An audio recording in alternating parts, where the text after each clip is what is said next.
तर आता बातम्या पाहणार आहोत निवडणुकीच्या महासंग्रामाच्या।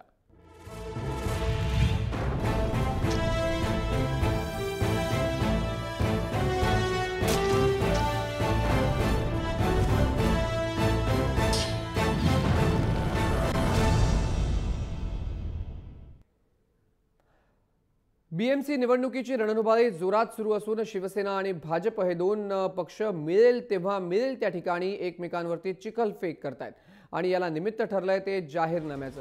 शिवसेना खासदार राहुल शेवाळे यांनी भाजपचा जाहीरनामा म्हणजे लोकशाहीचा अपमान अशी टीका केली आहे। थेट मुख्यमंत्र्यांच्या पारदर्शी कारभारावर त्यांनी ही टीका केली आहे। पारदर्शी कारभार करायचा होता तर गेली 2.5 वर्ष मुंबई महानगरपालिका आयुक्तांना अधिकार का दिले नाहीत असा सवाल देखील राहुल शेवाळे यांनी उपस्थित केला।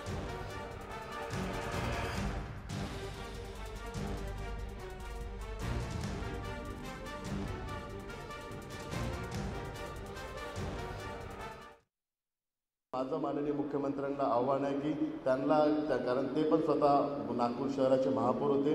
महापौरांना काय अधिकार असतात, सभागृहाला काय अधिकार असतात याची जाणीव संपूर्णतः त्यांना आहे। त्यामुळे जे अधिकार महानगरपालिकेचे नाही आहे त्या अधिकारांचा जाहीरनामा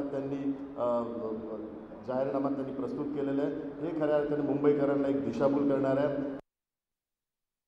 माझं माननीय मुख्यमंत्र्यांना आव्हान आहे की त्यांना कारण ते पण स्वतः नागपूर शहराचे महापौर होते।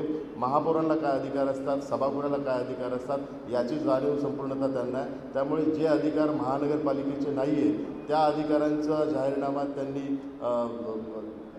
त्यांनी प्रस्तुत केलेला आहे। हे खऱ्या अर्थाने मुंबईकरांना एक दिशाभूल करणार आहे।